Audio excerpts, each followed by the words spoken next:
think this one is working. Can you hear me? The one person who I think transferred to this one.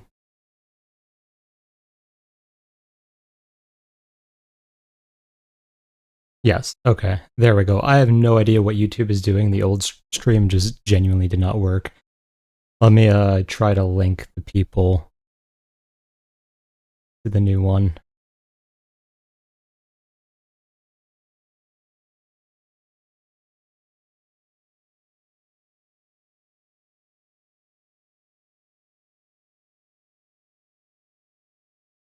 This hasn't happened in a while.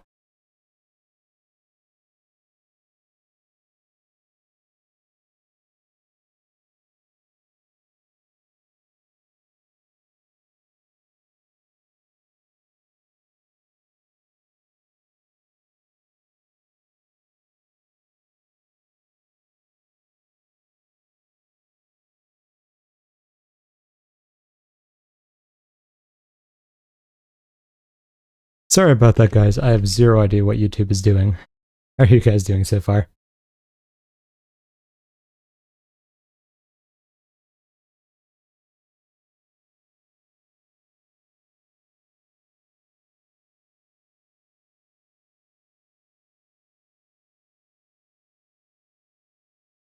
Cop has so much power at flyweight in UFC drug testing and not doing their job.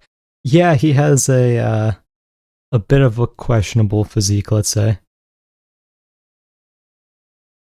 Thoughts on last week's card and how does Yakhyaev do against top 5 flyweights? Last week's card was solid entertainment-wise. In terms of Yakhyaev, I don't think he's like top 10 material anymore, to be honest.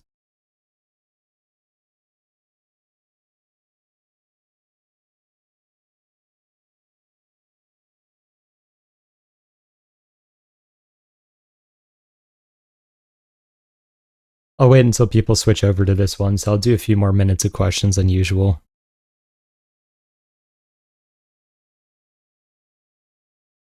Horiguchi looked great, but Cup did well remaining not facing a finish. Yeah, I mean, the problem with Horiguchi is he's so stupidly chinny, and this is not the first time it's been a problem for him.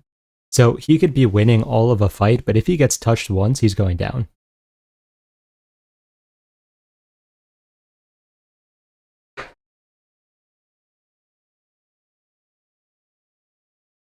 Vinicius Oliveira not getting knocked out in the UFC yet is a miracle.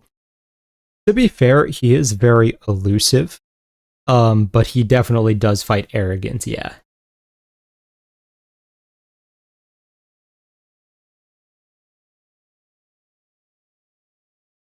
If you guys don't mind, please do just like the stream so it makes it a bit easier for people to find now with that stupid start. Do you think Van can beat Cop? Because I'm scared for Van against Cop. I think Van would actually destroy Cop, because Van has more power than Horiguchi, is much better at following up on combinations, and while he's probably a little bit chinny as well, it's not the same level as like Horiguchi chinny.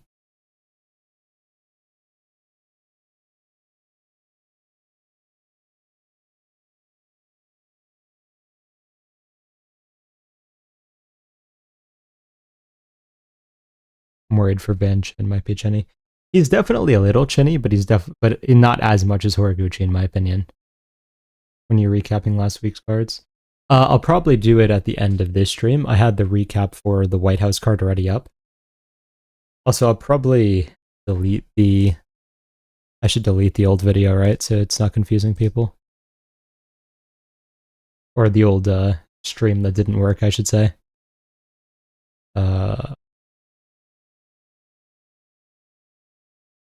Yeah, let me delete that.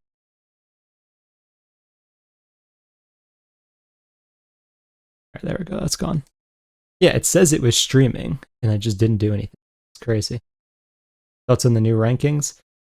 So, what it seems like they basically did was just straight up do a modification of a chess elo system.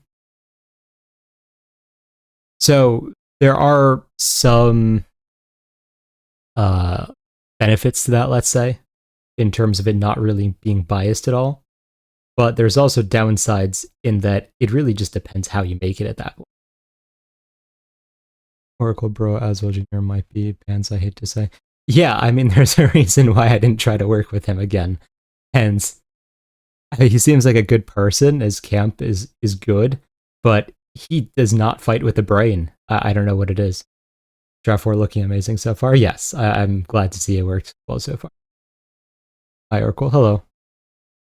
Where am I? I'm behind in chat.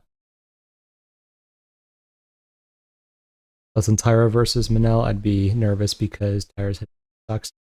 I think Tyra can basically freeze up Kopp because the takedown threat and such, but I also would not be wildly confident. Who wins in a rematch, Kopp or Mokaev? I don't know, because Kopp's takedown defense is still a little bit suspect, honestly. But at the same time, like, I think he would let go a little bit more in the rematch. It's very tough to say. How is Allen above Jean in the new rankings? I didn't even see that, but yeah, that's wild. The year got removed. I mean, that kind of makes sense since he hasn't fought forever. But Sabatini being in the top 7 is terrible. Yeah, I get what you mean.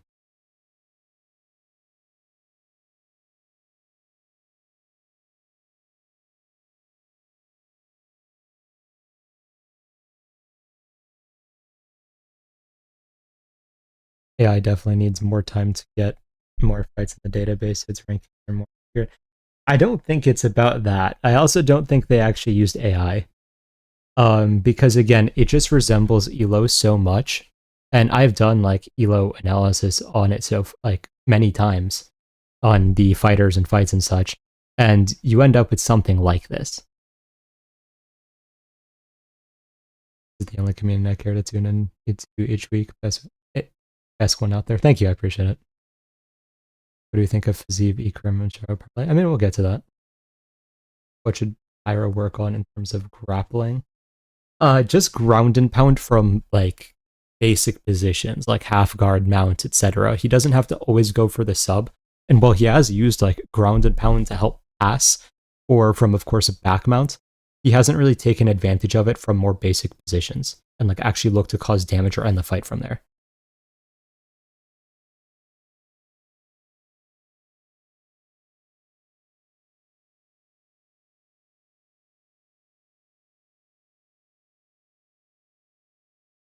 Does anyone else notice anytime he wants to win? That tends to be how MMA goes. Ian Kotalaba had 0 heart, got tired, and just let himself get TKO'd.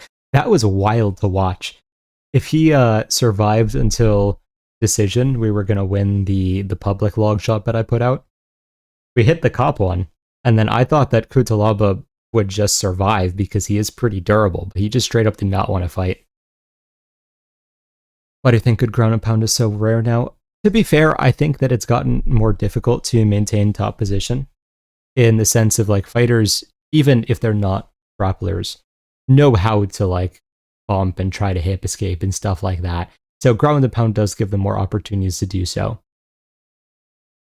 But I think also it's just like the grapplers who are submission grapplers get way too tied up in terms of going for submission. And then control grapplers don't care about getting the finish. So the amount of like ground and pound grapplers there end up being just ends up being very minimal.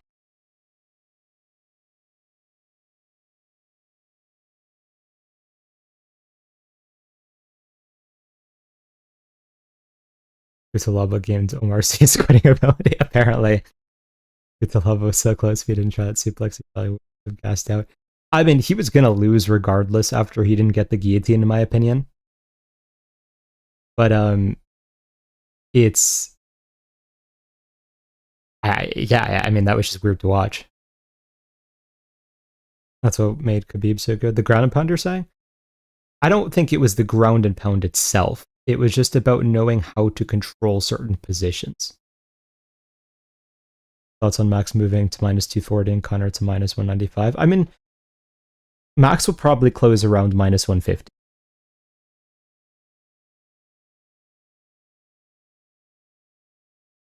How do you think a Justin versus Ilya rematch would go?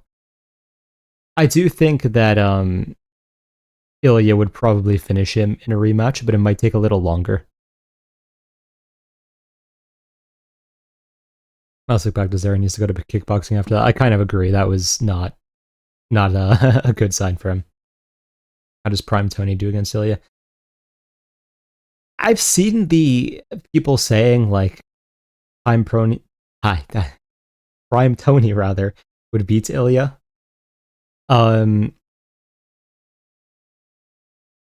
I don't think so, even as like a massive Tony fan. I just feel like he would have gotten caught at some point, and you don't want to get caught clean by Ilya. Justin did a good job at rolling with the strikes every time, while Tony would have gotten hit less frequently than Justin. I feel like when he did get hit, he would have gotten hit clean.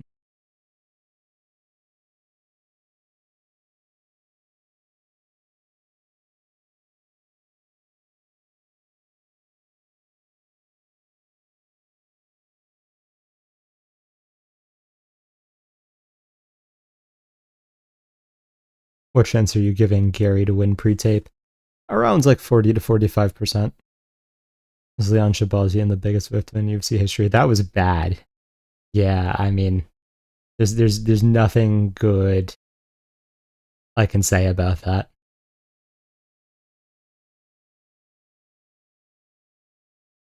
Hey, Ilya. Alright. I don't know if I'm going to fix the confusion of the old link not working, but I will probably just start the analysis now either way.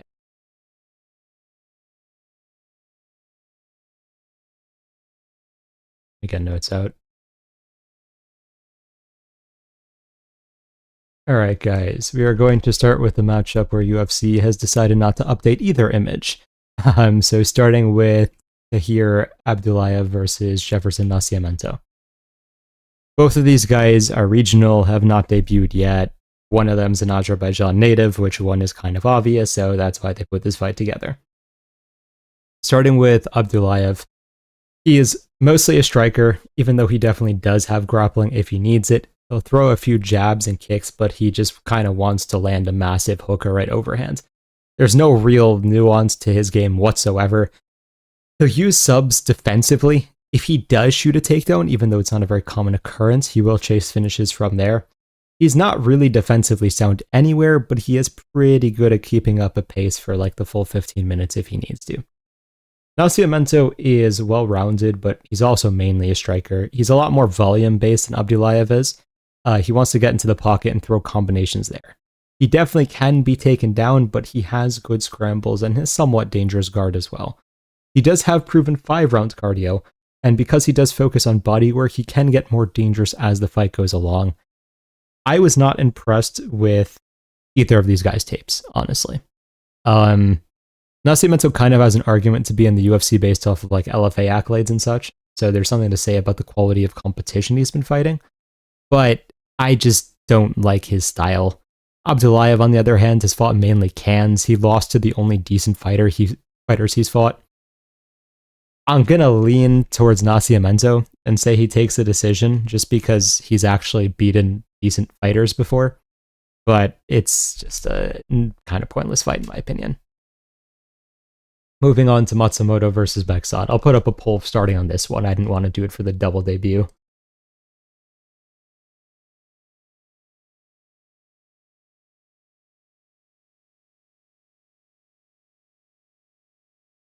Poll is live. Abdullayev's the can-crushing champion, makes MVP. Well, it's valid.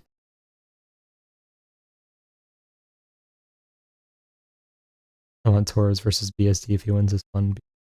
Patty, balance floor.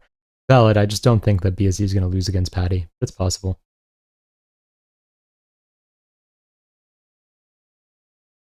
Bekzat's takedown defense concerns me a lot in this fight. Fair. We have a strong lean towards Bekzat here, and he is an underdog, so that is interesting.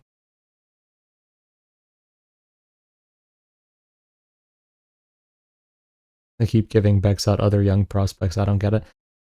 Yeah, me neither. But I will say I do think this fight is more of a like loser's gonna get cut temporarily type of thing.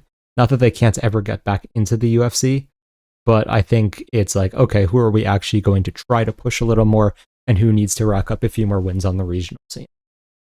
I'll end the poll now. So you guys have a lean towards Bekzat, which is a little surprising given that he's the underdog, but we'll get to that. So Bekzat is, of course, an extremely dangerous one-punch knockout artist. He will move around, he's very light on his feet, and he'll try to time people as they're coming in. He'll blast a lot of body kicks or calf kicks early, and then he'll sometimes turn it into head kicks later. He tends to leap in with strikes, so that could be from uppercuts to quick combinations, overhands, etc. He definitely does slow down as the fight goes along, but that's a sacrifice that he makes for being just ridiculously fast early in the fight. Matsumoto is almost the opposite type of fighter. He's pressure-oriented and he's very well-rounded. His striking base seems like it is Muay Thai, but it's a bit more fluid than regular Muay Thai, so maybe there's more boxing influence there as well. He uses the jab and takedown attempts to try to push his opponent backwards towards the fence. He will look for overhands or combinations when they're on the back foot, but he generally speaking just wants to break you with volume accumulation. He's not really going to hurt you with one shot. The biggest problem is that Matsumoto's defense is his volume. He gets hit clean a lot, especially early in the fights. Now, this is a tough one because obviously, if they get later in the fight and Bekzat hasn't done much damage, Matsumoto should take rounds 2 and 3. If Bekzat lands much in round 1, the fight's either going to be over or he's going to damage Matsumoto enough that he could probably take rounds 1 and 2. Since we know Matsumoto is going to get hit, and we know Bekzat is so dangerous early, I do have to lean towards Bekzat, and I'm going to take him by TKO. I just don't think you can take Bekzat's power in round 1. Umar found that out very quickly, and Umar has much better defense than someone like Matsumoto. Even if Matsumoto survives the initial shot, he doesn't really have the ability to stall out the rest of the round to try to get his wits back like Umar does. So I think that he may survive the first overhand or shot, but if he gets dropped and gets back up, I don't think he's going to survive the second. But if he does survive, interesting situation.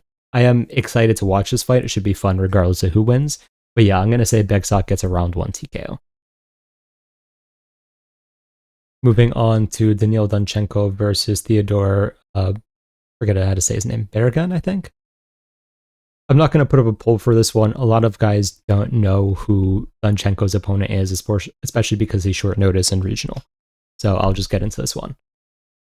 So Donchenko is a dangerous Muay Thai striker. He blasts hard calf kicks on the outside. Sometimes he'll throw multiple in a row. He does slam elbows and knees in the clinch. He does also focus on digging to the body a lot. He does have very questionable fight IQ though.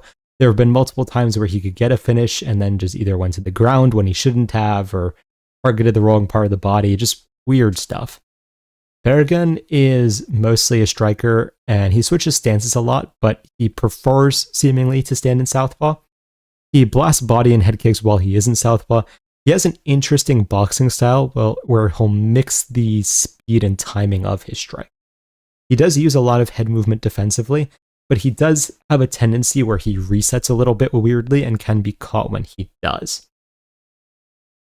Berggren isn't a bad fighter, and I feel like he could be a UFC guy, especially if he had 2 more years or so to develop. But I also don't think he's really there right now. Maybe he could beat some of the worst guys in the UFC, but he's just being thrown in too early. So I do think Donchenko's going to knock him out. So I'm going with Donchenko by TKO. Moving on to Khan Oflie versus Javier Reyes. I'll put up a poll for this one.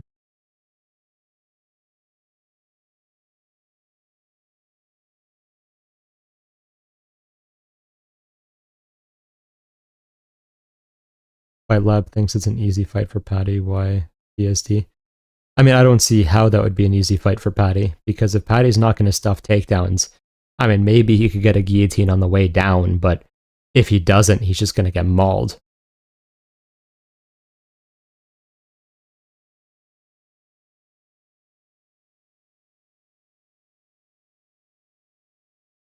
Matsumoto was the most green 17-0 fighter I've seen in a while. Yeah, agreed. I don't know how he got to that point with so little real experience. You still think Ilya beats Islam or Khabib? I still think he beats Islam just because the stylistic matchup. Islam is going to back up with his chin in the air, and he's a lot chinnier than someone like Gaethje. Khabib, on the other hand, much harder matchup for Ilya. I wouldn't say it's impossible for him to win, but I'd probably lean towards Khabib right now.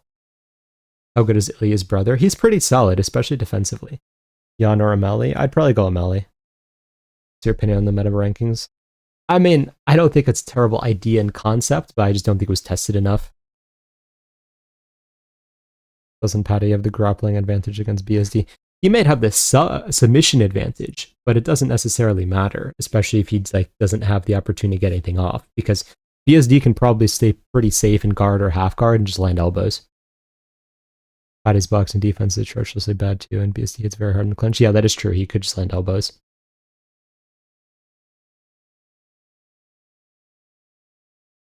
Reyes is 71%. That does make sense. In my opinion, but we'll get to it.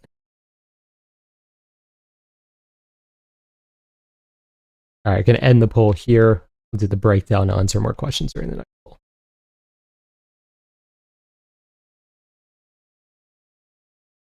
So, starting with Reyes. Reyes is a very loose and flowing style of a fighter. He is very well-rounded, but he does generally prefer to strike. He will back up voluntarily and let his opponent throw. He keeps his hands low so he can flow into his strikes more easily. He does throw combinations when he does start to throw and kind of runs forwards. He can be very dangerous and overwhelm low-level opponents in those exchanges, but he can also get caught and put out. Oflie is pretty much a pure grappler. He's usually more of a control grappler, but he can get submissions. On the feet, he'll generally just pump out the jab and use a few other distance tools. He doesn't have any power, so opponents can, for the most part, just ignore it. He's very good at not overcommitting, though, so he is technically defensively technical. He will jump the back if given the opportunity, but if you don't, literally give him that option, he will just end up holding you against the cage for as long as he can. In my opinion, Oflie isn't really UFC level. The decision in his last fight was very strange. Now, I'm not going to say that it's impossible that you could score rounds 1 and 3 for him. But round 2 was a textbook 10-8, so the best score that he should have been able to get is a draw. I don't really know how he got the decision. That was very, very strange. So, yeah, anyways, I'm going to say Reyes gets a TKO here. Not that I have a very high opinion of Reyes, but Oflie is just pretty bad. So, that's all I could say. I think Oflie's only other win was off of 3 or 4 fouls, consecutively, before he was able to get the finish off of them. So it's just kind of ridiculous. Moving on to Ruziboev versus Pulyaev. I'll put up a poll for this.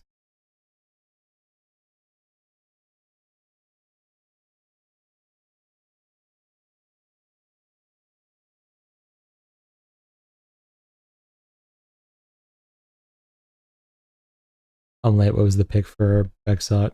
This is John. I'm guessing Beksot TKO. Yes, Beksot. Do you think Ilya loss will help him more in the long run? It's possible.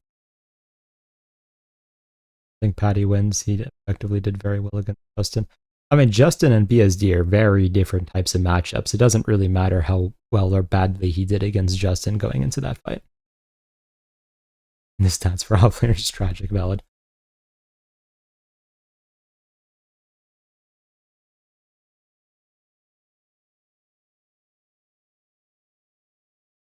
See, judging at its finest. I mean, the weird thing is they usually don't even seem to be biased towards their fighters, but yeah, that one was insane.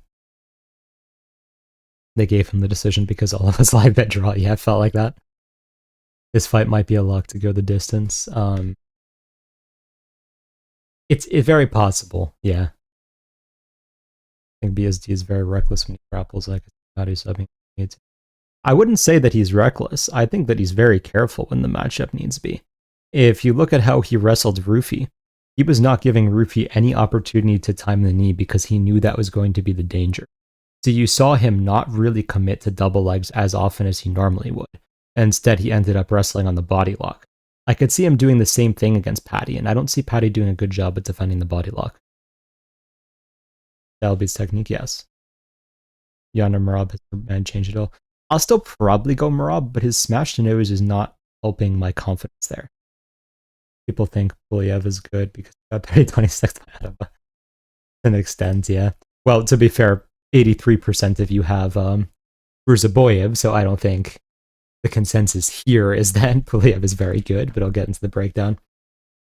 So Ruziboev is a rangy striker. He actually used to wrestle a lot on the regional scene. I don't know why he stopped doing it in the UFC, but his style has certainly changed.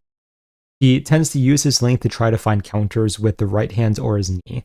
He throws a lot of kicks on the outside to force you to come in. Whenever he does want to enter with punches, he'll kind of just like sling his right hand.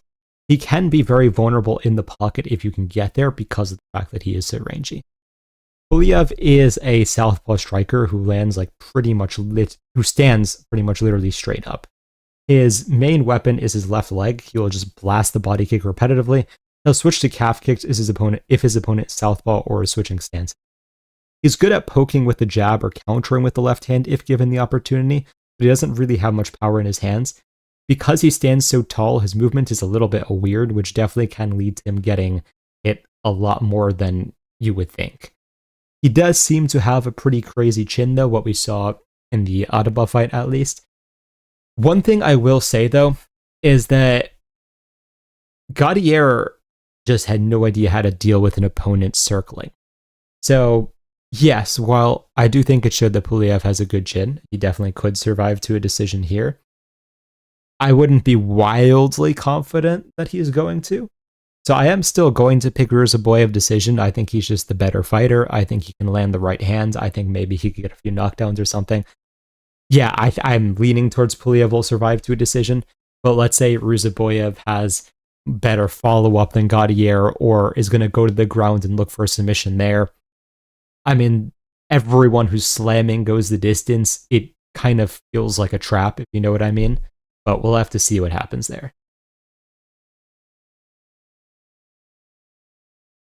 Moving on to Yakhyaev versus Julius Walker. I'll put up a poll for this, but I'm pretty sure I know what the results are going to be.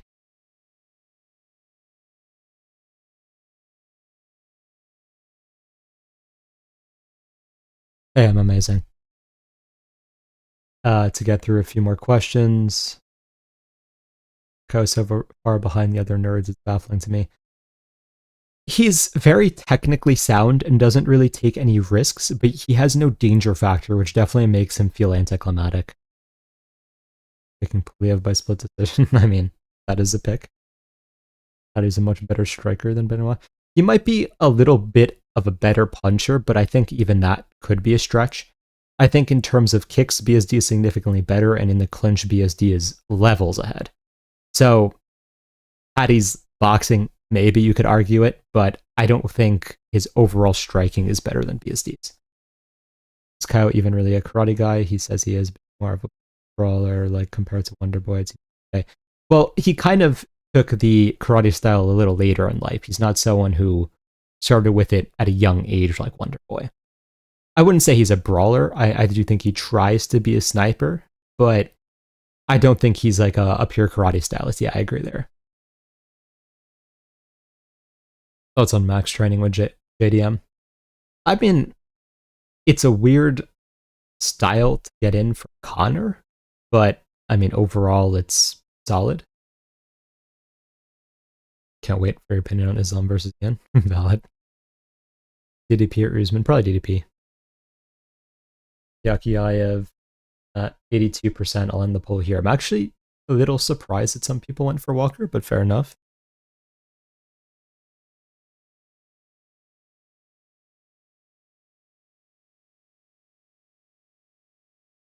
Something in this room is down. I don't know. Sorry, give me a second. I'll be right back.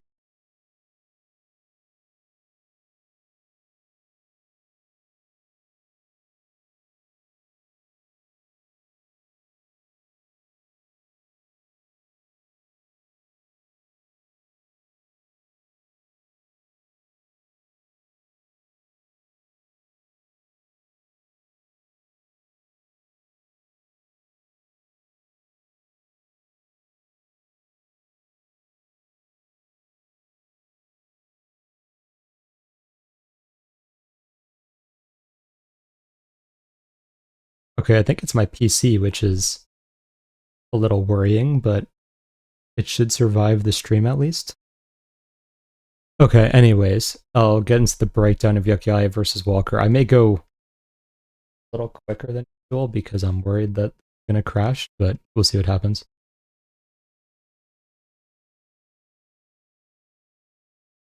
Starting with Yakhyaev. Yakhyaev's a very aggressive fighter who tries to push forwards early with kicks and pressure. He'll start with the front kick and low kicks, then he'll commit to just entries with either the spinning kick or punches. Once he gets comfortable, he's really just going to blitz and then shoot into grappling. His takedowns usually transition into back takes and slams rather than like clean double leg finishes and such.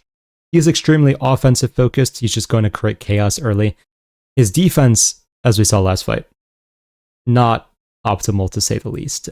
He looked like he was going to get chinned by Brunson Ribeiro, which was not a great look. On the ground, he does prioritize heavy ground and pound to open up submissions. He does have a variety of submissions. He does love the rear naked choke, but he has guillotines and Adars as well. His cardio is, I'm going to say, untested. He has technically gone 5 rounds before, but from what I know, it was a very anticlimactic 5 rounds, not like, oh, he actually has crazy cardio 5 rounds. His style is definitely very early finish oriented, so if he's extended in the fight, not entirely sure how it's going to go. Moving on to Walker. Walker is technically a wrestler and kind of a grappler. On the outside, he'll throw calf kicks, enter the pocket with 1-2s into hooks. He will shoot once his opponent is moving backwards.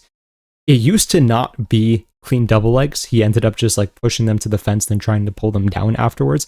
But in his last fight, he surprisingly stepped up the wrestling very significantly and had like good double leg shots. He still ended up losing, but it was a improvement that very much did surprise me. On the ground, he's going to land ground and pounds and then chase submissions from there. His striking is very spazzy, so it definitely leaves a lot of defensive holes, but it's so spazzy that I don't even know how to analyze it, if that makes any sense. I'm going to say Yakhyaev wins by submission. I also don't know how Yakhyaev is a minus 550 favorite again after seeing him almost get chinned by Brunson Ribeiro. Like, he should get a first round submission, but do we really want to say he's a minus 550 quality here? Anyways, moving on to Farman Hasanov versus Eric Nolan. I'll put a poll for this.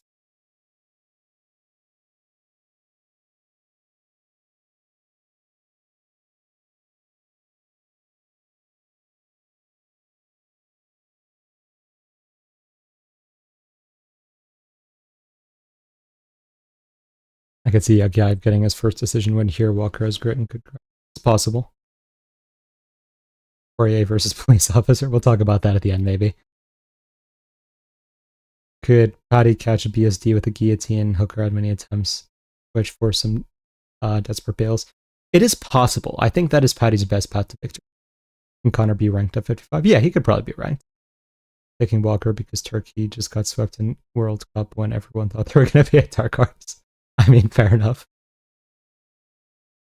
You and Michael Walsh would be a dangerous combo, pure IQ. Interesting. I'm not sure how that is, but I'll try to check him out.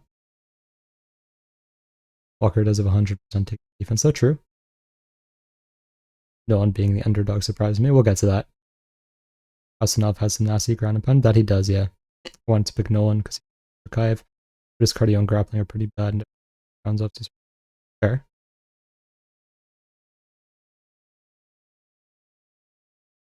Alright, I'll end the poll here. Actually, 65% for Nolan, which is a little surprising because he's the underdog.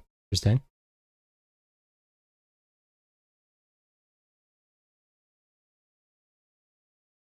Alright, starting with Hasanov. So, another problem with him, he's one of these semi-local, like, hand crushers, basically. He is a very aggressive puncher. I mean, he's just going to start out with the jab and then start to spam hooks and overhands constantly. He does have a lot of power, and if he gets the fight to the ground, he's extremely aggressive with ground and pound and can put people out very quickly. His takedowns are very mediocre, though. He's explosive, but his technique and timing are kind of questionable, and on the feet, he doesn't really have defense.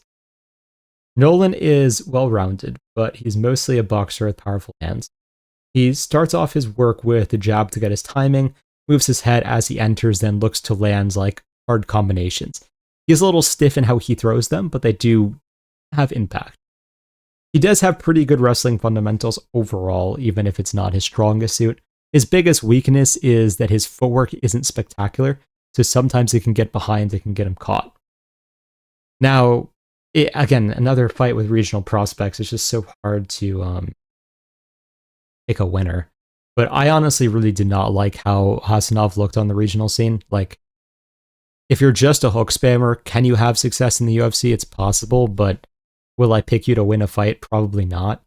So I'm going to lean towards a Nolan TKO here, but I'm not confident at all.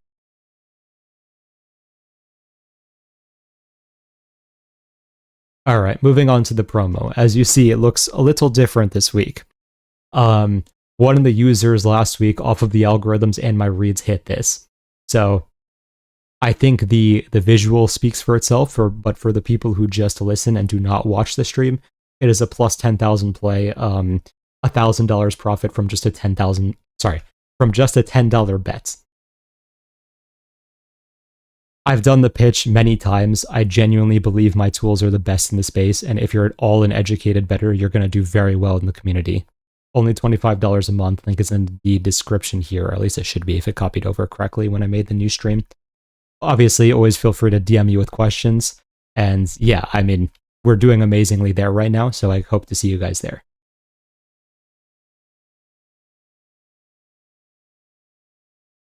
All right, Abu Magomedov versus Michel Oleksiejczuk. I'll put up the poll.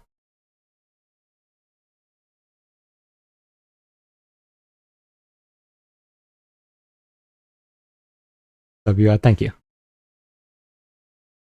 You should check him out. His takes are profound and based. Fair enough.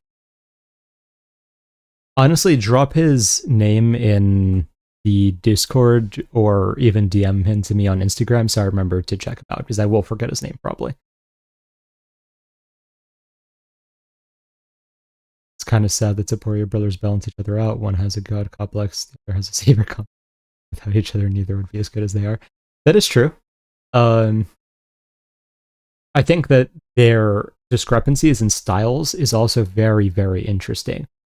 Like, Alexandre is very defensive-minded. He doesn't really care if he gets the finish or not. He just is not going to get hit. Ilya is going to try to kill you, even if he has to swing like a lunatic. And despite that, they have very similar bases in how they fight. Interesting. I'm never picking Abus except if he's going as an absolute can with zero cardio. Fair enough. I'm so 50-50 on this. I'm going to lean towards Michel having made the right improvements. Easily see Abus round one sub, though. Fair. Alexandre Taporia versus top bantamweights. I think he could definitely be top 5, if not higher. Both these guys are just round one demons. That is somewhat true, yeah. Michel's at 70% so far, which is interesting. Very definitive favorite out of you guys.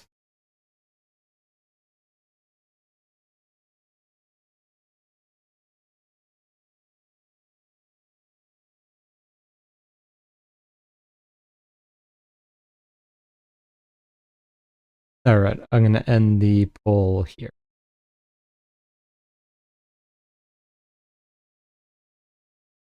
Okay, starting with Michel. Michel is a southpaw. He's basically a pure boxer. He's going to use a few jabs, but then he's just going to spam his left hand over and over and over. He does change up what he throws with his left hands. Usually a straight over or an overhand. He does tend to throw more overhands in general, though. Historically, he's been very prone when his opponents go to the body, and he does not have good takedown defense. He does, however, have a crazy chin, though. If you try to knock him out to the head, usually not going to go very well. Moving on to Abus. Abus is a very well-rounded fighter with impressively bad cardio. He is actually a solid kickboxer technique-wise. He has a lot of power in his kicks and is good at keeping range with his jab. He does shoot good double-leg takedowns, and he has good scrambles on the ground and such. He will gas out standing still and doing absolutely nothing, though. This somehow happened in the Michel Pereira fight. They stared at each other for most of the 15 minutes, and he was still exhausted at the end of round 3. I don't know how that works, but, yeah. I feel like this fight depends partially on the game plan of each of them and just straight up if Abus's cardio holds up. Because, yeah, Abus is the better fighter, honestly speaking, but is there a chance that he's just dead tired after rounds 1 and then Michel catches him? Yeah, 100%. I'm going to lean towards Abus here, and I'm going to take Abus actually by decision because I don't think that Michel is going to be able to stop the takedowns. His takedown, like, he has only been able to stop GM3's takedowns, and that isn't unfortunately proving much. While Abus actually does have a very high takedown offense percentage and such. However, I do think Abus's submission offense is a little overrated. He only subbed Bruno because he was dead tired, not because he's like actually a submission artist or something. So I think Michel is probably going to stay pretty safe on the ground. Abus is just going to hold him there, and that's what's going to happen for kind of 15 minutes. So yeah, Abus by decision, but honestly, who knows? Moving on to Ikram Aliskerov versus Bruno Ferreira. I'll put up a poll.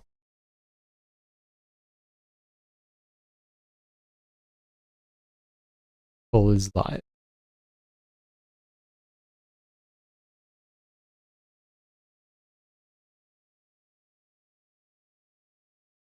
Here's a thought. Alexandre Topuria isn't going to fight for a hot second due to his brother's injury. Either for him is possible.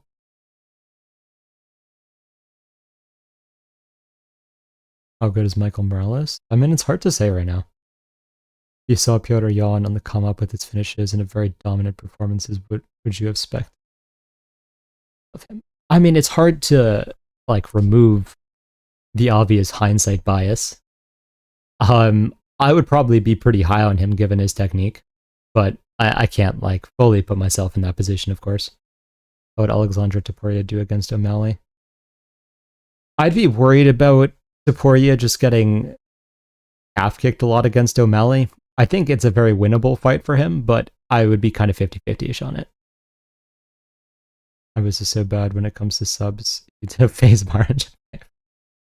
True. Am I wrong for thinking a KO either way? Also, he could be a 4-1 favorite against anyone. I'll get to that in a second. Is he just a freak athlete or is he actually a good fighter? Morales? I think it's a combination. Aliskerov is overrated, but Bruno also is. I don't know how to pick your fair. You guys with power that have questionable chins, true.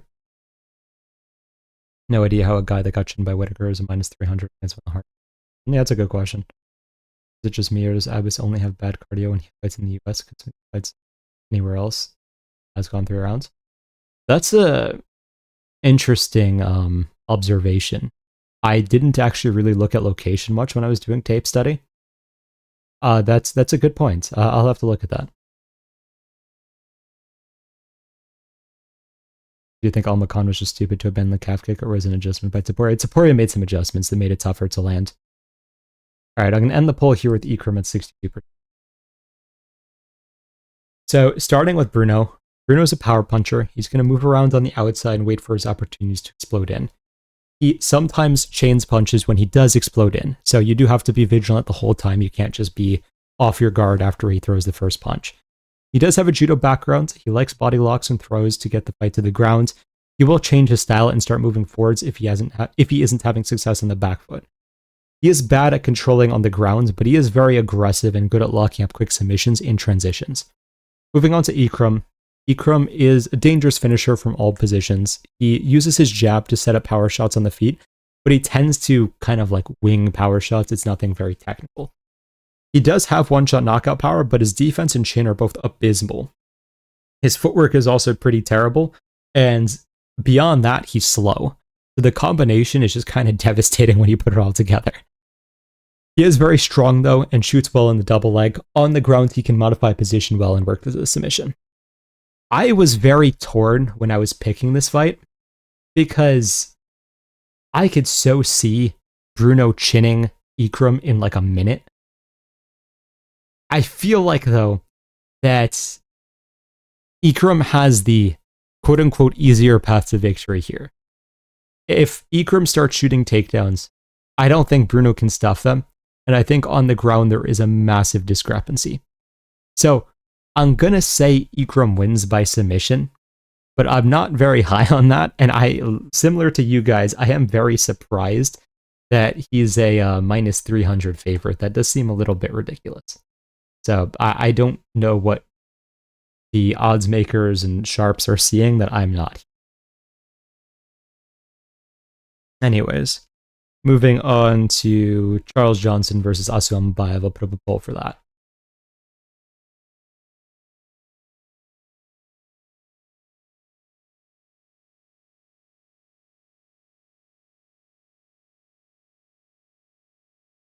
Will you be rooting for Ikram? I think Ikram is one of my favorite Dagestanis personality-wise, but I mean, it's hard to root for a fighter who has that many stylistic flaws. Remember to eliminate IQ in all analysis. Yeah. I mean, yes, that is a good point from what I've said. I still think I have the same verdict in terms of Ikram Bruno, but I get what you mean. Have you seen Islam's training footage? The way he closes distance, he's going to get jabbed up on the way in. He kind of looks slow. I mean, Islam's kind of always been a little slow. I do think Yuri is going to give him a lot more problems than people expect. Should be an easy Asu victory, fair. Ikram is the most overrated skill-wise, though kind of, yeah. Fight IQ is not a thing, it's just styles. I mean, Fight IQ can be a thing, but seems to not commonly be. Charles Johnson, I don't think, is that good, but has 2 amazing wins somehow. Yeah, I agree with that.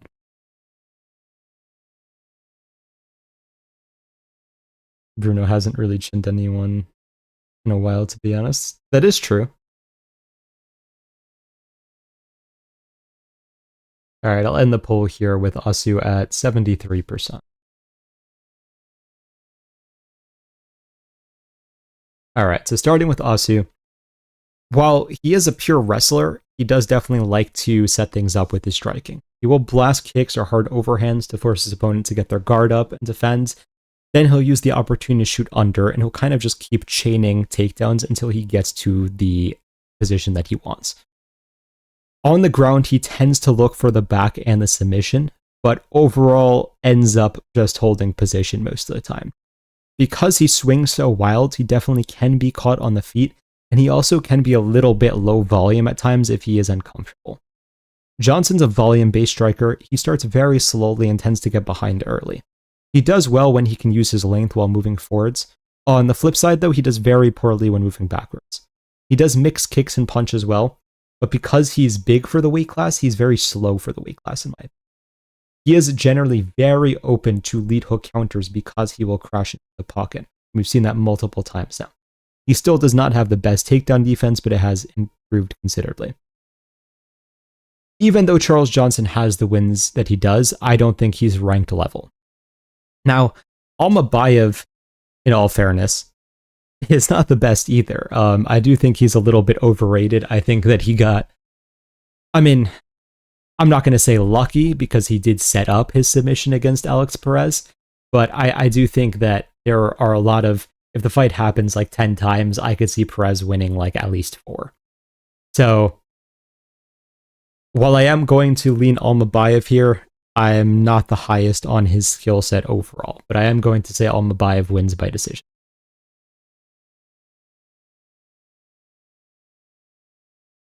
All right, moving on to Sadykhov versus Camilo.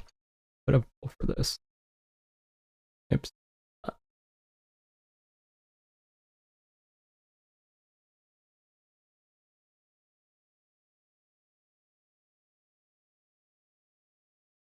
Poll is live.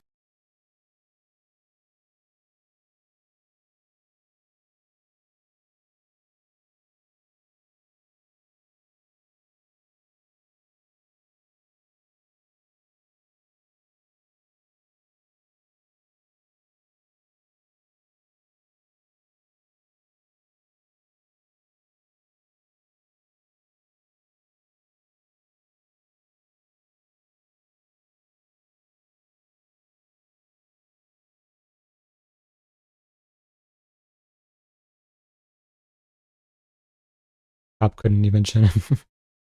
That was a weird fight, yeah. But Camilo lost to Slava Claus, not the best look, even if Sadykhov isn't a world beater. I agree. I thought Slava won, and I actually thought you could have scored at a 30-27 even. But the weird thing is that Sadykhov also nearly lost to Slava. Like, he pulled out the draw, but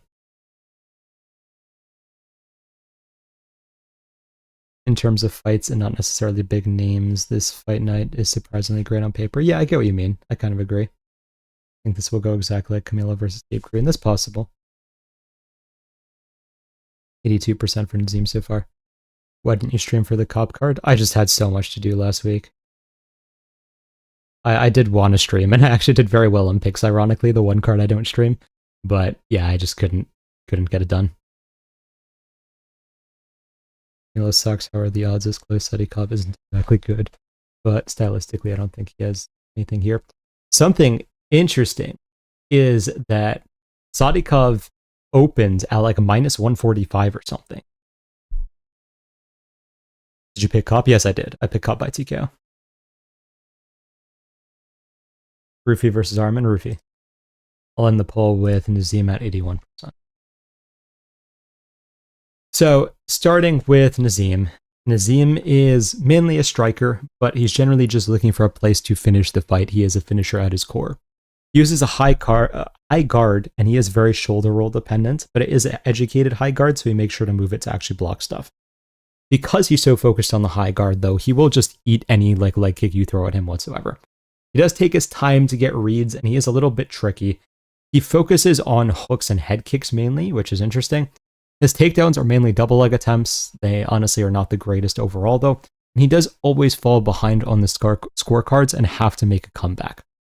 Camilo is also technically a finisher, but he has problems whenever he's not rolling downhill. He loads up on everything he throws, mainly hooks and overhands. He does have decent blast double takedowns, but he hasn't been able to get much work done on the ground.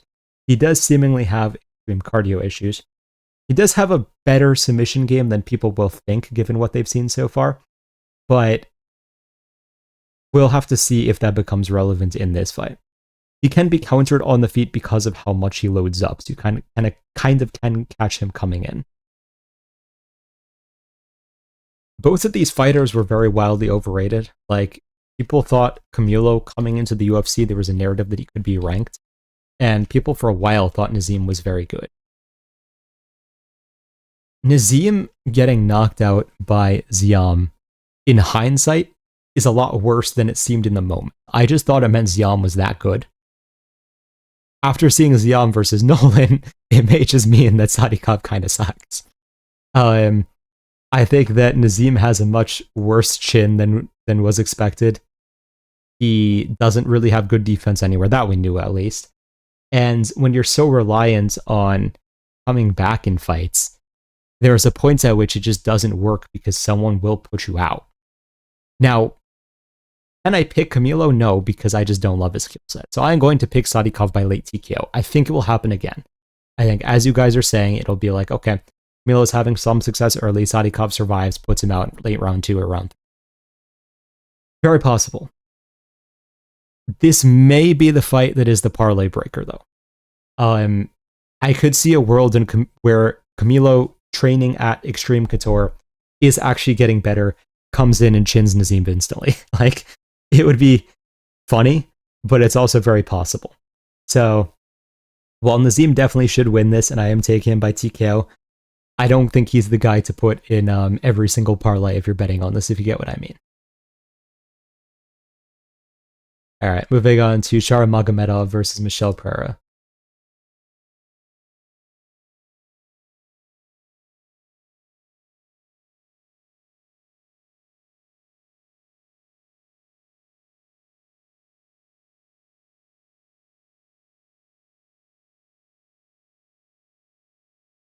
Poll is live.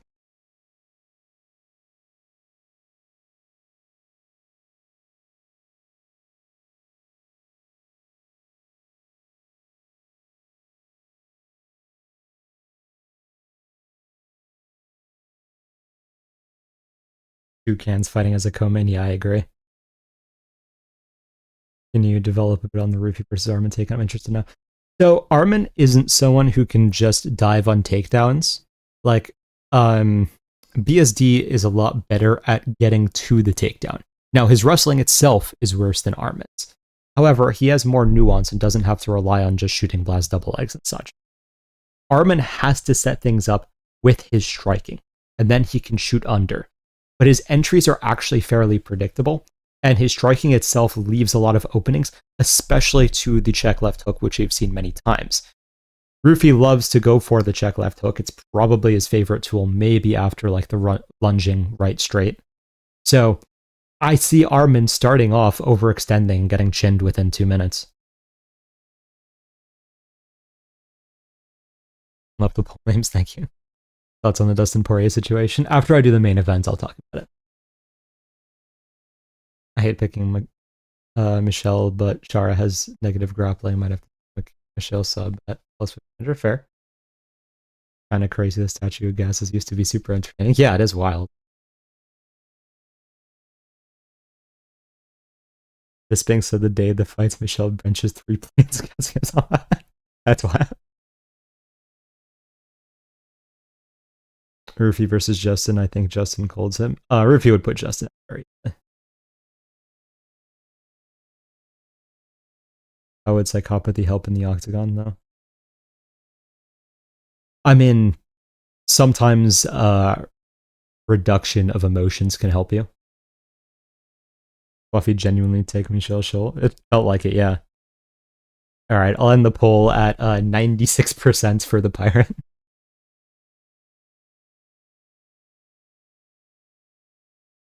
All right, starting with Shara. Shara is an outside striker. He's mainly a kicker. He's really just going to chip away at the calf or the body and just circle on the outside constantly. He uses knees up the middle to discourage people from closing distance too quickly. He tends to not really want to punch much. He'll mainly throw basic 1-2s, or he'll of course change it up with like flashy stuff, including the spinning back fist if he really has to. He keeps his hands low, so you can close the distance on him. So if you can close the distance on him, he's very vulnerable. He is also an accumulation striker, despite his like singular flashy finish in the UFC. Pereira, it's hard to say what he does now. We can only really look at what he was before and guess what he is now. At his peak, he was an extremely explosive finisher. He'd slam hard kicks to the body and head, then blitz in with his speed and try to get a quick finish. He has submissions that he can crank on ridiculously quickly. If he gets the grip, he can put people to sleep just immediately. Cardio is actual garbage. It is worse than Abusa's somehow, and that is saying a lot. Because he's so dynamic, he doesn't really have great fundamentals anywhere, but he can still make it work. Now, one thing I do want to make clear, I think Shara is a glorified can. And while I am going to pick Shara to win this fight by decision, this is, again, another fight where I could see a massive favorite losing because Michel decides, you know what, let me try today for 2 minutes and just accidentally chin Shara in that time. So, yeah, I mean, I think Shara is probably just going to move around on the outside. Michel's just not going to do anything. And Shara is just going to chip away until Michel can't do anything. And then, again, the decision will come, and that will be that. But if Michel just goes for it, Shara's defense sucks. And with how fast Michel is, he could just steamroll him. So, yeah, Shara decision, but who knows? Moving on to the main event, Rafael Fiziev versus Manuel Torres. I'll put it in the poll.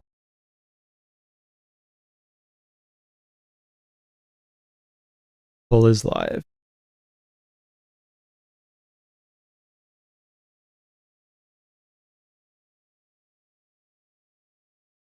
No one giving Pereira a chance of drowning Shara. I mean, Pereira does not have the cardio to drown him, but he could finish him quickly, potentially.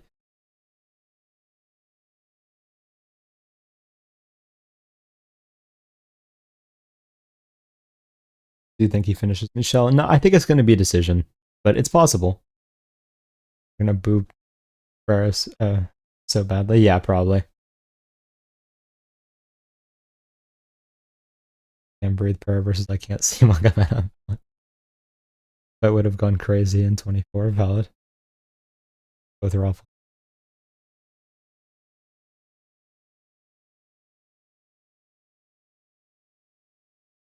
Screaming in the morning. This is out. That's very strange, but fair. Either going 5-0 or 0-5 this card. I know the feeling. Charles versus Armin now in how confident. I still lean Charles, but not confident. So high on Torres, valid. 1-4 and 5, my goodness. Yeah, it's crazy that Fiziev has lost so much. Alright, I'm going to end the poll with 79% for Torres. It's actually a little higher than I expected, not going to lie. So, starting with Fiziev. Fiziev is, of course, a Muay Thai striker. He is very kick-focused. He has very fast and powerful round kicks. And I have no idea what I was trying to say there in my notes. We're just going to ignore that and move on. His punching style is what you'd expect from Muay Thai. It's mainly preemptive combos. He has actually evolved, though, to throw in more reactive counter combos. When he does that, he kind of will bait out your entrance with feints and then throw a combo that starts with like body and ends to head and such. Sometimes he'll catch something high on his guard and then return that way. That is another way in which he'll like add in counters to the game. When he wrestles, it's usually mixing in blast doubles. He definitely has the traditional Muay Thai problem of being mainly proactive and gassing a lot. That, in my opinion, is his biggest issue because he's so rigid, he slows down so significantly, like even to the point that he lost round 3 to Bobby Green.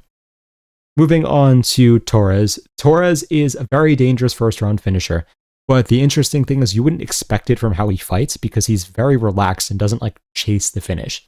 He'll focus on blasting leg kicks on the outside, he'll switch stances a lot to give you different looks, and then use his range deceptively. He does overextend when he enters, and is a little bit weak in the pocket if his first shot doesn't land, so that is the best way to beat him in my opinion. Just catch him as he's overextending into the pocket. We saw that against Bahamondes. We even saw that, I think, against Camacho in like his first or second UFC fight. He does have one punch knockout power, and he will use like elbows to punish in the pocket. He used to enter a lot with hooks, now he really focuses on the cross, and things always come from weird angles. Like he has an atypical style. I don't even know how to fully explain it. He does actually have a solid jab when he wants to use it, but he doesn't really often want to use it for whatever reason. He also has underrated wrestling. He's very strong and likes to work from the body lock.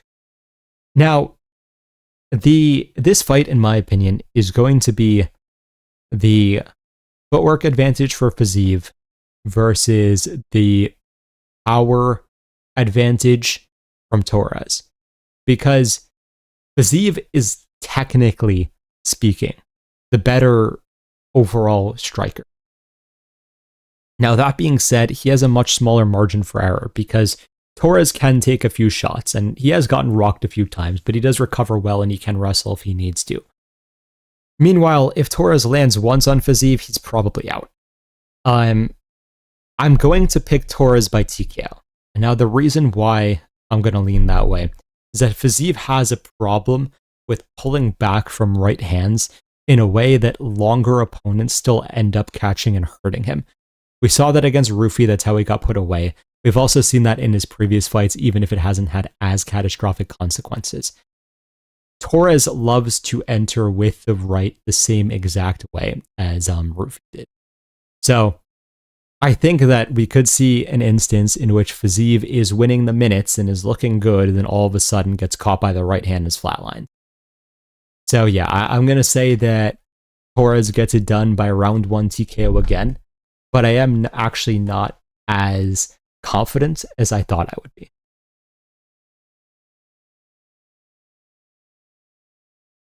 Mata KO is scary, yeah. Are him and Steve Garcia clones? They definitely have similarities, but different style for sure. You pick Fiziev or Bahamondes? I picked Bahamondes. I'm feeling a club and sub happens here. That's also possible. Rufi versus Torres, who wins? Probably Rufi. Have you heard of, I don't even know how to say that, a guy on social media who preaches that Torres is the greatest 155 forever? I have not heard of him, but that is an interesting take. Fiziev stays a little bit too long in the puck and doesn't have head movement. True. Club and sub, I got a feeling. Yeah, it's possible for sure. Bahamondes versus Torres rematch. I'd lean Torres, but it's hard to be confident. Light heavyweight is cooked. Do you think Yuri beats Paulo? I'd have to look at that matchup more. I don't know, honestly. Rufi Charles. At this point, that's a tough one. I'd have to think about that.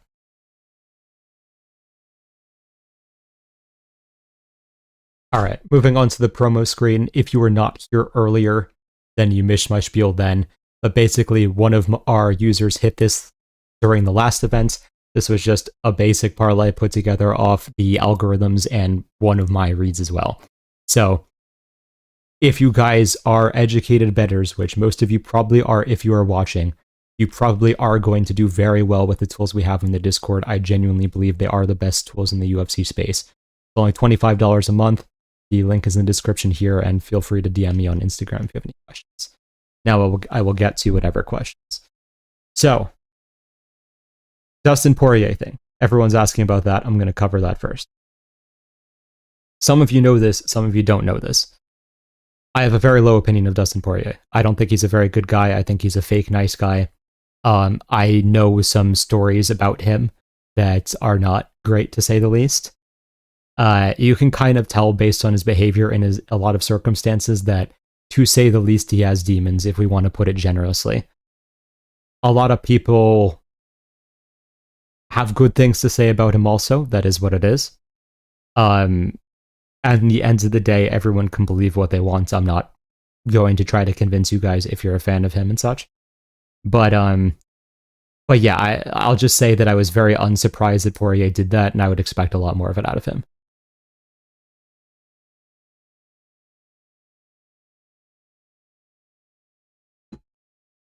What are the stories? There's some stuff I can't talk about, but the stuff that is semi-public that I can talk about is that he is known for basically trying to kill amateurs 50 pounds lighter than him in the gym for no reason. Like, he seemingly has a lot of anger issues and does not deal with them the right way. Like, whenever he's dealing with someone actually his level who can hurt him, then all of a sudden he's a reasonable person. But when he's sparring an amateur who can't hurt him at all, he will decide to try to kill them.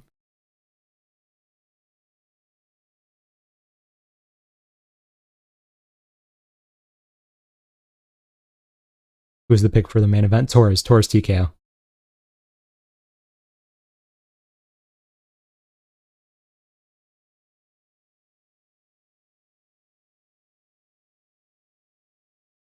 Well, she would have fought Colby so he could get dog walked for 5 rounds. Fair. Did you watch the Football World Cup? It's not really my sport, so no. But if a friend wants to watch, I'll watch some of it with them.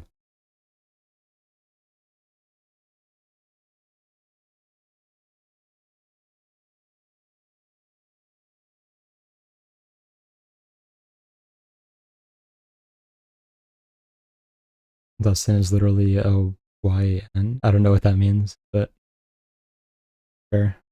I thought Dustin was nice. A lot of people think that. Who do you think wins between current BSD and Dustin if they had rematched? I think Dustin's always going to be a tough matchup for him, but I do think BSD's probably made enough improvements.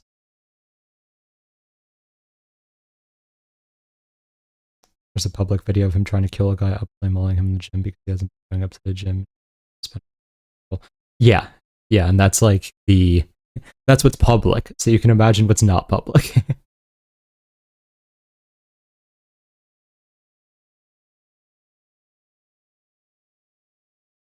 When Dustin said himself he'd probably be in prison if he didn't do MMA. Yeah, exactly. Cove versus Jean-Paul. I assume you mean Jean-Paul Labosiani. I am leaning JPL, but it's a tough matchup because there's a possibility his BJJ gets stifled by the fact that Ko is a very good wrestler. A lot of UFC fighters are pretty bad, to be honest, especially guys like Jones and McGregor. Fair. Obviously, the sport is going to attract a lot of personalities that aren't ideal, let's put it that way.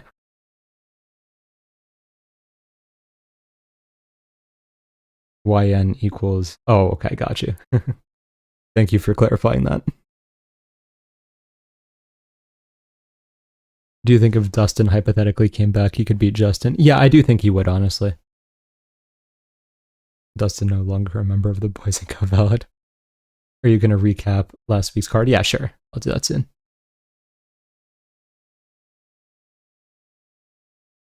He did kind of go hard in that promo video he did sparring with the childhood cancer. I have no idea what that is, to be honest with fair. I haven't seen it. Who wins between Rufi versus Ilya? I still think Ilya, I would probably mildly lean towards him, but it's a close to 50-50 fight. Where can I find out more about Dustin Poirier's bad lore? The video that someone mentioned a bit above, that's public. You could probably find that on YouTube.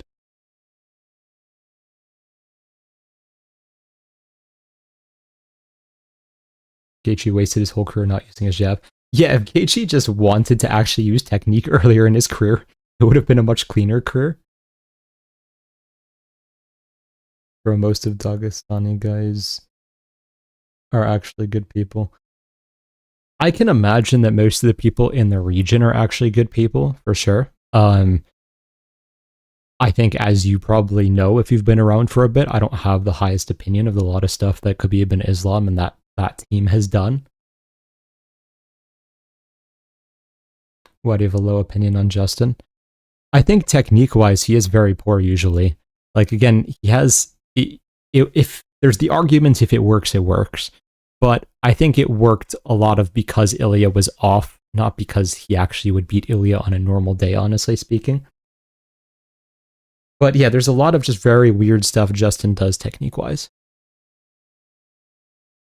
What about the non-public stuff? I mean, you're not going to find that online, but like, again, you can imagine based off of what is public, what is not public, and I did mention some of it.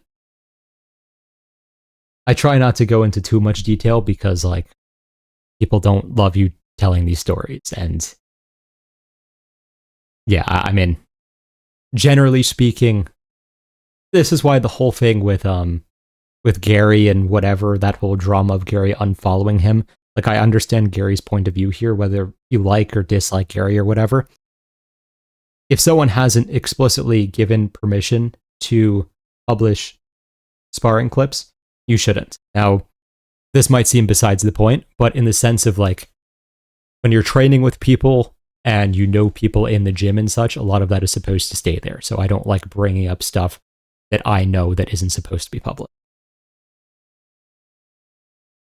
That divorce lost in the fight, let's be real, yeah.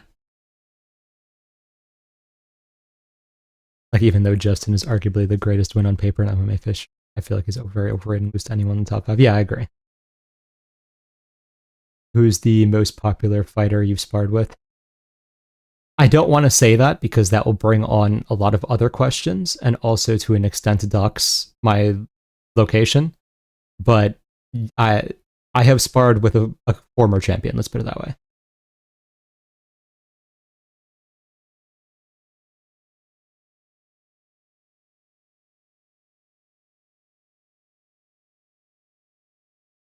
How do you know all of this? I mean, if you're a fighter and you have connections with fighters, you hear things.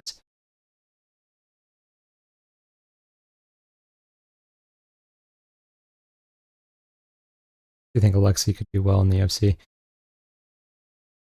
I don't know. I haven't really seen enough from him so far. I do think he has the skill set too, but I don't know if he tested enough.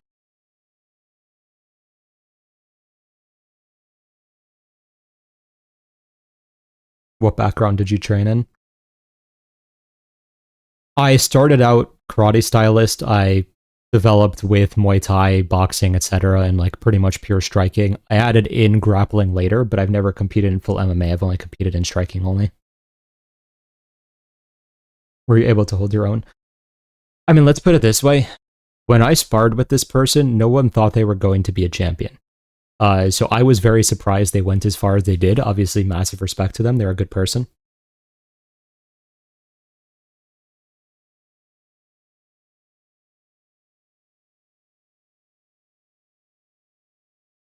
Chandler versus Dario should be a good fight.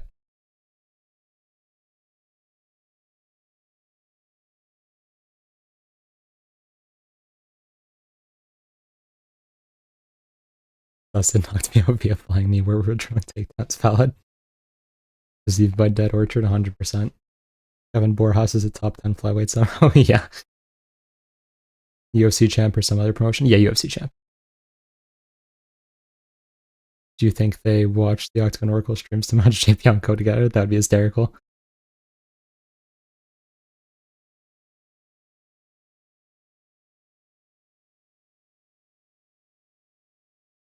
How does Torres do against the grapplers, BSD, Charles, and Arman? I think those are actually the better matchups for him because his takedown defense is so wild. So I think that Charles is the hardest matchup for him because Charles could knock him out if he overextends. BSD and Arman are easier matchups for him, in my opinion, who I would actually pick. I'm not positive. Sugar Shaw, no, I have not sparred him, I will say that. Mitch Raposo ranks in the Big 26. To be fair, I mean, he's looked good for the most part. What do you think of the AI rankings? I think they need tuning. Oxcon, what's up, bro? Good to see you, TW. How you doing?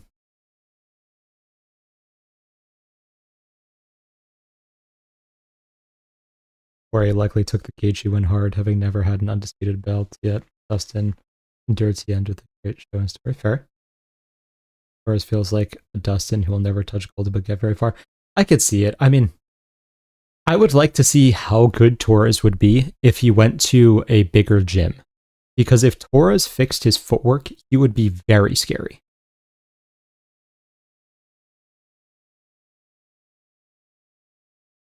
Thoughts on Yair getting banished from the rankings? I mean, yeah, if you're not going to fight, then you should be. And I actually think Yair is very underrated. I think he's a lot better than people want to admit. But if you're not going to fight, I mean, it's what it is. Diego keeps talking about wanting to move up. I think it's a terrible idea. Yeah, I agree with you. I do think that Justin's win was basically a fluke in the sense that he damaged Ilya's eye early. If he doesn't get hit there so early, he avoid far more other punches. I mean, I can't say a fluke because I think it was due to Ilya's recklessness.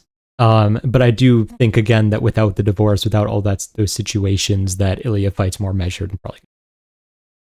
You see Rogan explaining how Gable, Stevenson, Aspinall, and Gunn are the top heavyweights in the world. I didn't see that, but that's funny. Thoughts on Herb Dean as a ref? Seems like public opinion is turning against him, and I think rightfully so. Herb Dean has always been a garbage ref. Like, to be fair, there's not much competition in terms of being a good ref.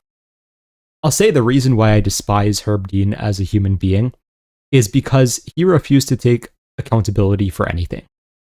For example, Jason Herzog has made a lot of mistakes as a ref, but he seems like a good guy because even if he has a controversial stoppage or if he makes like an actual mistake, he will review it and he will publicly be like, yeah, I know what I saw, but I could definitely tell that was incorrect. Like stuff like that, where he's very willing to have his mind changed and he's not like insisting that he is correct about everything. Herb Dean will cope to the end about trying to make his stoppages seem correct. Like, I don't know if anyone's seen when he was talking about the Ben Askren, Robbie Lawler thing. He could have easily said, like, oh, his arm went limp, I overreacted, and I thought he was out. And everyone would be like, yeah, that happens, right? All of us thought he was out for a second. But no, he was like, oh, I did all the protocol properly, and he was definitely out, or like, he was just coping beyond measure. It was just absolutely insane. What's Arman's weakness? Mainly that he has to strike to set up his wrestling, and his striking leaves a lot of weaknesses, especially to lead hooks. Prime TJ versus Umar? That's a tough one. Maybe TJ, honestly. Is this for Alex Pereira? I mean, I assume that's why it was being brought up again, but I think in general he's just a terrible ref. Tom versus Gon. I unfortunately might have to lean Gon in the rematch. Thought on Manel Kopp versus Horiguchi. I'll do a recap in a second. He's already very scary 16-round one finishes. I mean, more so in the sense that he wouldn't have the defensive flaws he currently has. And Arman would have gotten a title shot if he took the Gamrot rematch. Yeah, I mean, Arman is a duck. Will Ilya come back better, or will he be psychologically hurt? It seemed like he took the loss well, so I think he'll come back better. Diego versus Selkield, who do you think? Who do you have a lower opinion of in a sense? Interesting one. I think I'd probably... I think I'd lean Diego. I think Yair's one of the most difficult matchups for John. Honestly, happy it probably won't happen. I think in a 5-round fight, John would catch him eventually. I think the risk would be a 3-round fight could be tricky. Do you have a favorite betting service? I mean, my own. Only if Kyoji had an average chin, valid. Addition to cut off Gon's fingers if he cheats once more, that would be nice. Herb if he dies in. Either that, or he touches you if you eat a jab and are perfectly fine. Like, he will stop the fight if you're perfectly fine or if you're dead. Just no in between. I also noticed Gaethje likes to land with the second knuckle of his fingers. Could explain how it causes damage. Fair. People think Herb Dean is good because Joe Rogan constantly calls him the gold standard of refereeing in his podcast. Yeah, I mean, that definitely influences people. Sure. Herzog fixes fights. I don't think he fixes fights. I do think it's genuine mistakes, but I mean, maybe it's possible. Shout out to Mark Goddard, who didn't stop the fight when Justin crumpled from the liver shot. I mean, I can't praise Goddard because the dude will just ignore 15 fouls in his face.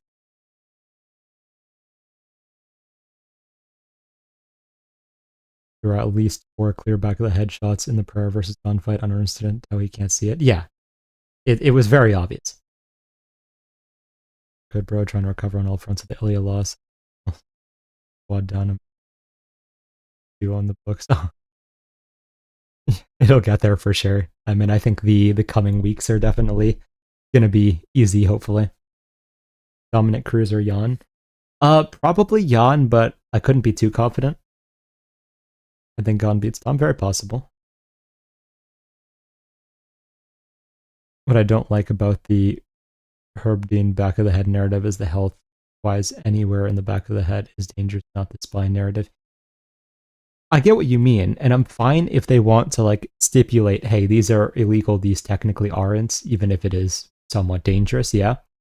But I mean, it was clearly in the area that was illegal. Goddard waving off the doctor's order was insane. Yeah, that was interesting. I do think it was the right move because I don't think there was actually a risk. I do think the doctors do overcompensate sometimes, I'd say.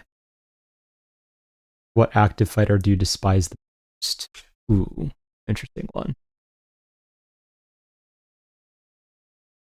I probably have to think about it more. Obviously, MVP comes to mind, but he's probably not the worst. There's probably others I'm not thinking of.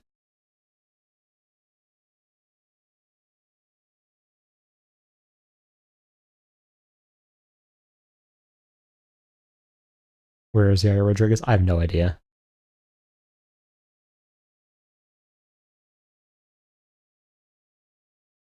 I meant services like FanDuel and stuff like that.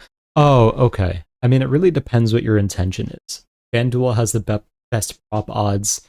I think DraftKings overall probably has more standard options, though.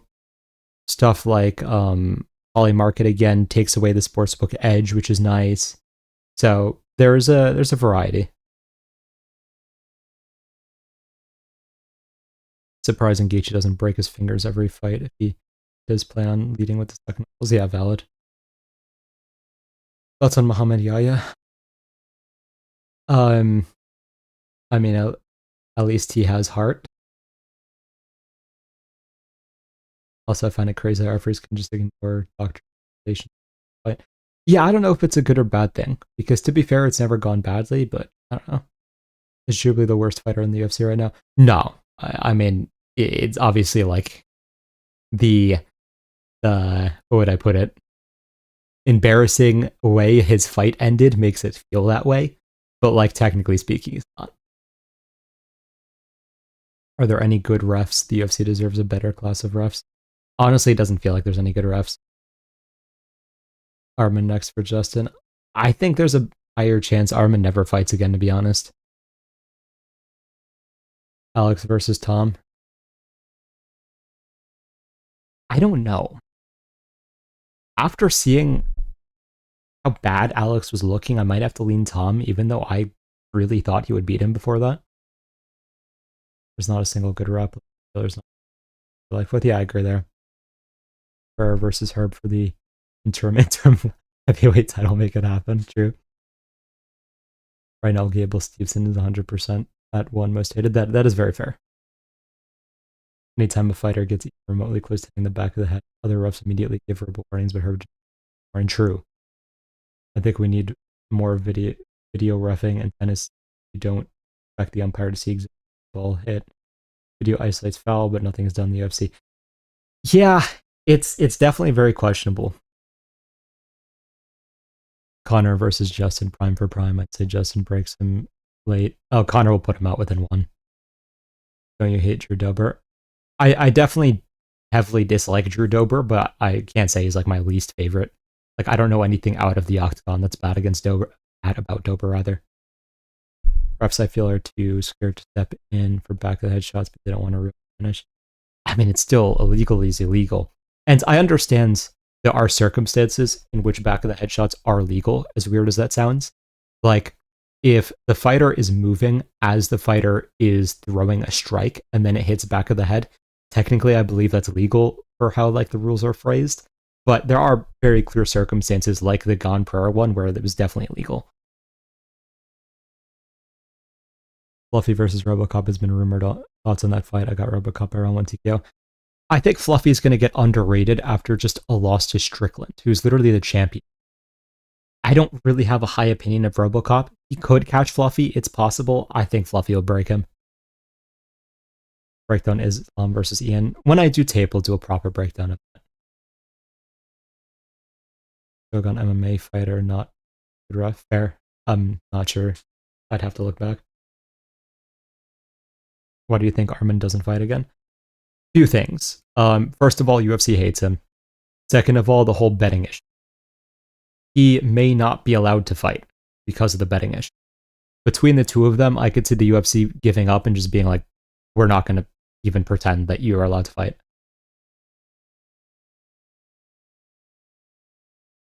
Do you agree Yuri beats Alex in a trilogy? If Price got down to 205, he'll be when he's getting older. I mean, I'd love that, but Yuri just has been so defensively not sound that I would have trouble picking it. Who's Gable Stevenson and why is he a minus 2,500 favorite? I'll let the chat answer you of who Gable Stevenson is. Also, before I answer more questions, I'm going to do the quick recap of the previous events because everyone wanted that. I'm not going to do any graphics for it. I'm just going to open up myself and go through. So Shane Collins versus Tanzalovi. I missed the first part of that fight, but overall Shane Collins looked good. He has solid boxing. He was getting taken down, but he scrambled fine, so no complaints there. I'm excited to see what he does next, even though I do think he could have pushed for a finish, but that is what it is. Luana Santos versus Carol Rosa with a total of 16 strikes in 3 rounds is a fight, I guess. Made me money because the newest algorithms were blasting Luana Santos, so I will take the Luana Santos win. It was boring, but she is a good fighter. Levon Chokali versus Leon Shabazian. I didn't think it was possible for a fighter to look that bad. That's all I'm going to say. I don't even think Chokali is that good. Goslan Bolanos versus Michael Aswell. I will say, I did score it for Michael Aswell. That being said, terrible performance. Like abysmally bad performance. And I don't know how he fights with so low fight IQ. I genuinely don't know how it's possible. Bolaños is not a good fighter by any stretch, obviously. I mean, Aswell was minus 500 for a reason. But yeah, I mean, Aswell was fighting like he was trying to get countered. I don't know. I mean, Aswell's probably getting cut. Bolaños somehow saved his career, but is going to lose his next one. So, I don't know, just cut them both, honestly. Raposo versus Nascimento.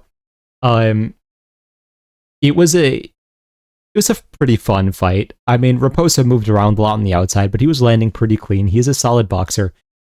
I didn't expect Nascimento to drop in round 3. That was interesting. And I don't know why it was a split decision. Raposo very clearly won rounds 1 and 2, even if round 3 was clear for Nascimento. Raposo's good. I just don't know if he's talented enough to win his next fight.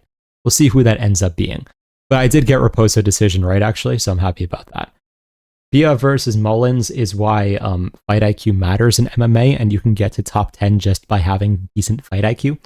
Because Mullins 100% could have won that fight. She just had to not take her down after nearly knocking her out. Yeah, obviously, if you go to the ground with arguably the best female BJJ practitioner in the world, you're going to get subbed. So, nothing more to say there. Borjas versus Lima. I actually scored this for Lima as well. That being said, the optics were for Borjas. And what I mean by that is I felt like Lima was blocking pretty much everything, but Borjas was throwing a lot more. So the judges tend to lean towards the fighter throwing more, even if they're not actually landing. Lima, overall, while he is a fighter who's landed a lot of fouls, that groin shot, I mean, I try to give fighters the benefit of the doubt with groin shots. I don't really think that was that bad, but it is what it is. Somehow Borjas gets a win, and yeah, I mean, 2026 things. We have the craziest upsets of all time for absolutely no reason, apparently. Vinicius Oliveira versus Andre Fili. Oliveira is such a weird fighter. Like, he's both great and sucks at the same time, and I don't even know how to explain it. He is wildly entertaining, though. He put the volume on Fili, eventually broke him, fair enough. I was kind of sad because I had Oliveira by round 3 TKO at like plus 1600 or something like that. I was 4 seconds off of it, but oh well. The algorithm also blasted Oliveira. I had it at him at a 90% chance of winning. So it was a very good week for our new batch of algorithms. Mosik Baghdasaryan versus Magomedov. Twister win in... I mean, yeah, Melsik needs to go back to kickboxing because you should not be getting twisted. Impressive for Magomedov, but it's hard to say if this is him being good or if it's just Melsik having no ground game whatsoever. It's really, really tough to say. Christian Rodriguez versus Haider Emil. Rodriguez looked great. Moving to Extreme Couture was exactly what he needed. Like, he actually fought to his potential that fight, finally, it felt like. And I think that going forwards, he's going to do very well. I have no other comments there. Haider Emil needs to be cut from the UFC. He's old, he's terrible, his style is atrocious. It's just painful to look at. He's just get him off my screen, please. Moving on to Navajo Sterling versus Ian Cutelaba.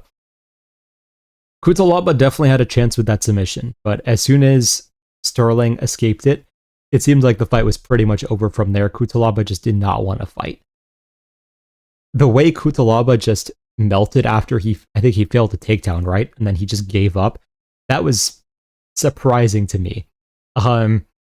Sterling looked fine. He has very low fight IQ because he just initiates grappling when he doesn't need to. But like, skill for skill, he's good everywhere. He's just always so unimpressive that I don't even know how to take it. But is what it is. It was an entertaining fight. Moving on to main events, this fight went exactly how I broke it down in the betting service. Like, Horiguchi was going to win the minutes, and then Kopp is going to catch him once and put him away. So, did not surprise me whatsoever. Horiguchi's a great fighter, just way too chinny. Kopp is a good fighter, but if he can't get into his flow, he's not great. But he does have pretty solid power, and if you are into, like, someone who has the chin to take that type of power, he's going to put you away at some point. So, Kopp Kid's going, Horiguchi. Maybe you do Horiguchi versus Taira in Japan. We finally have a chance to do a fight like that. But yeah, I mean, overall, it was a pretty entertaining fight night, actually, even if some of the fights weren't the highest level. I think the only actually boring fight was Luana Santos versus Carl Rosa.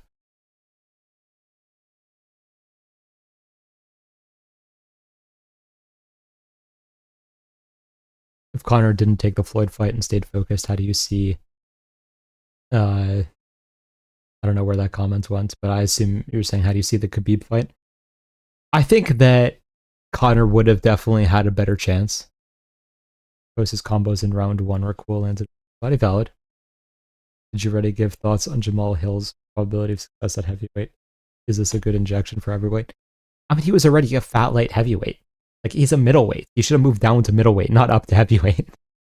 As Alex do at light heavyweight currently. Honestly, after seeing that fight, I unfortunately think that Olberg might beat him. It's not like Lima was landing cleaner than Borjas, though. I would say he was landing cleaner. He just wasn't landing very frequent. Alex versus Olberg, Ankalaev, and Yuri. I still think he beats Ankalaev. Yuri is still close, but I still think he would beat Yuri. But I think he might lose to Olberg. How did you score Sean versus DDP1? On first watch, I had Sean 48-47. On second watch, I had Sean 49-46. Most confident pick in the Torres card. You'll have to join the betting service to see that one. Pantoja versus Merab. I think it's a very interesting matchup. I think Merab would take a 48-47, but I think it would be very close. One of the best Apex cards in a long time. Valid. Gamrot versus Chimaev pound for pounds. I mean, skill-wise, Gamrot's better. Chimaev is just more explosive, for sure.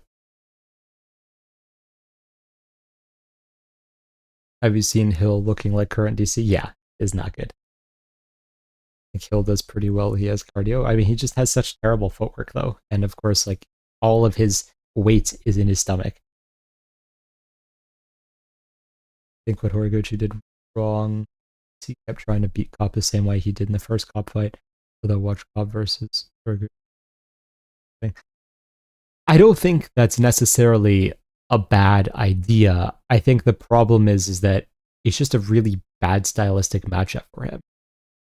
I mean, to be fair, I feel like any of these guys at the top are like Loner Kavanaugh would do the same exact thing to him, except probably faster. Do you think Islam will have a problem closing the distance versus Ian? I do think it will be a little bit challenging, yeah. Connor Chin's match, would you pick Max? Would you pick him against Gaethje? Yes. Ankalaev versus Olberg. I might have to lean Ankalaev, but I'm not confident. If Arman never fights again, Charles just immediately get a title shot. It would be weird, but yeah, maybe.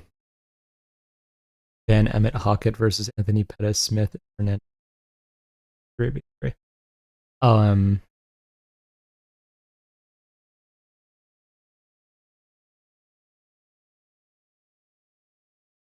That's an interesting question.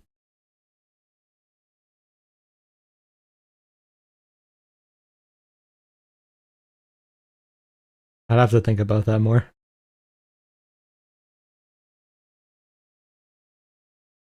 Josh Van versus Jan, Merab, and O'Malley.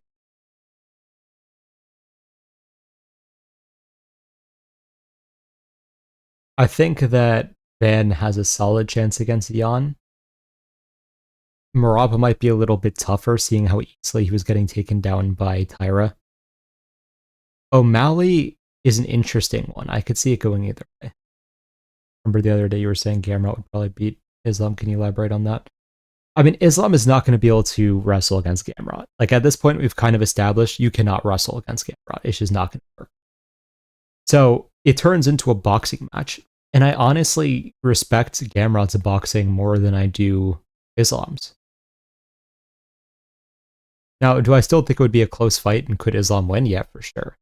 But I do think Gamrot would do a lot better than people think. Would you pick Pantoja against any top 5 in bantamweight? I mean, who's top 5 right now? Let's see.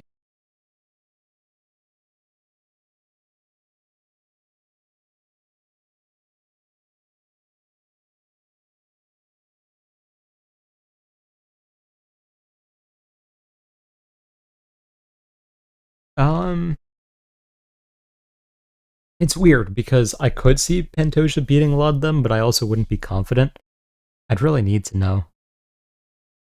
What is your worst pick ever that made you say, why did I pick this guy? Like, worst pick in terms of, oh, in a regional can fight, I picked the wrong regional can, they got flatlined immediately. Or like, worst fight of, oh, I actually knew about the fighters and I still picked the wrong guy. Because I've picked a lot of the wrong regional cans, but I think everyone has.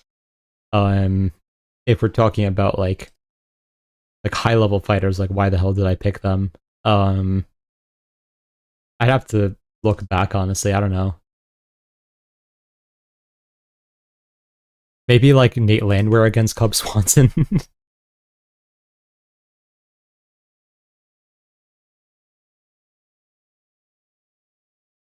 Gavin Vachejos versus John Silva. I still think John Silva.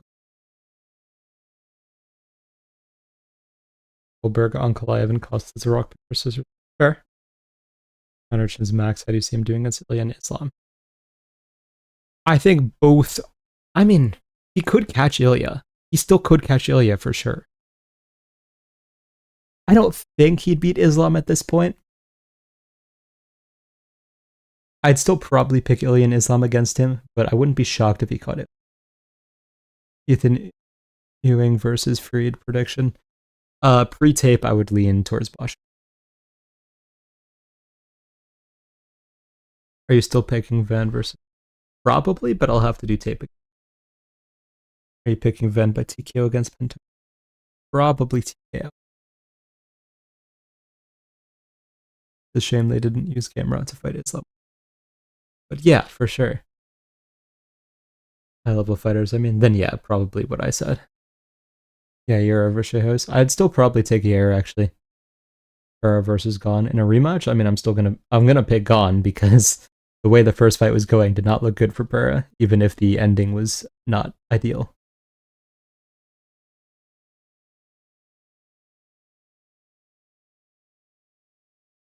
Confused about the Nate pick, especially since Cub still showed power. Yeah, I mean, I still do think there was some merit in the pick, because if you looked at the betting lines, despite all the public being on Cub, Nate was still the favorite. So obviously, a lot of like larger bettors were seeing the same thing, in that Cub could break him later. Sorry, not Cub. Nate could break him later, but obviously he had such bad defense that we didn't even get to that point, and it was kind of like, okay, maybe I should have seen that coming. Prime Connor versus Islam. I'd probably take Connor. Why are you not that high on Ewing? It's not even that I'm not that high on Ewing. It's just like, I think Basharat is a very good fighter. I think that if you're not going to really put the pace on him and break his cardio, which maybe Ewing could do, but I am not fully convinced yet. Loner versus Van and Pantoja. I'd take Loner.